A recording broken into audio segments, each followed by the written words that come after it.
Welcome to today's deep dive. We are jumping straight into the manuscript behind the strikes today to break down the sudden U.S.-Israel-Iran war. Yeah, the one that erupted on February 28, 2026. Right. And our mission today is to give you a clear, comprehensive shortcut to understanding this massive global crisis.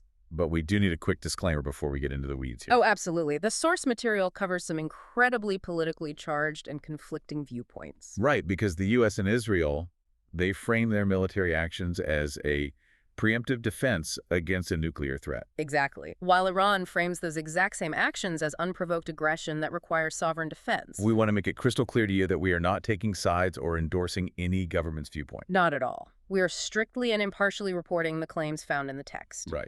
So, okay, let's unpack this. The spark happened on February 27 when the Oman-mediated talks suddenly collapsed. Iran had offered a verifiable commitment to never stockpile weapons-grade nuclear material. But the U.S. rejected it.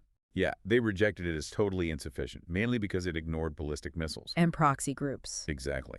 And literally hours later, the war began. It's staggering how fast it moved. The text outlines Operation Epic Fury, where U.S. and Israeli forces launched over 900 strikes. Over 900. It was essentially a massive decapitation strike. Right. And the major turning point of the whole conflict happened right then, when Iran's supreme leader, Ayatollah Ali Khamenei, was killed. Which led to the historic March 9 fallout. Yes. His son, Mojtaba, was named successor. Making it the Islamic Republic's first ever hereditary succession. Right, which fundamentally alters the internal power dynamics. But, Iran's response didn't wait, No, they launched Operation True Promise the Feet immediately. targeting Israel and U.S. Gulf bases. And we do have to impartially report the tragic civilian impacts here. Yeah, the text details the devastating Minab school incident. It's a heavily contested event.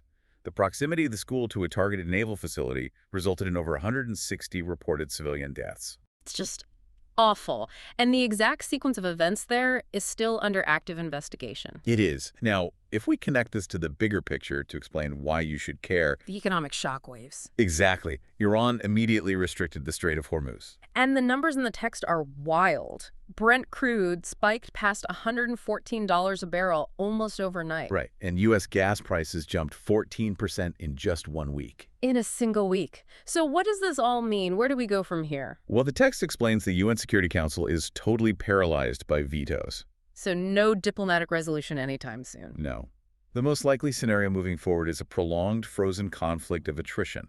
Not immediate de-escalation, but not a wider regional war either. Just a grinding stalemate. Yeah. To wrap up our deep dive today, this conflict really proves that local wars immediately become global economic shocks. They absolutely do, which leaves you with a lingering question to ponder on your own. Right. If military strikes can destroy physical infrastructure, but they cannot erase a nation's scientific knowledge or its motivation to rebuild, can armed force ever truly solve a nuclear dilemma, or does it merely reset the clock in a much more dangerous room?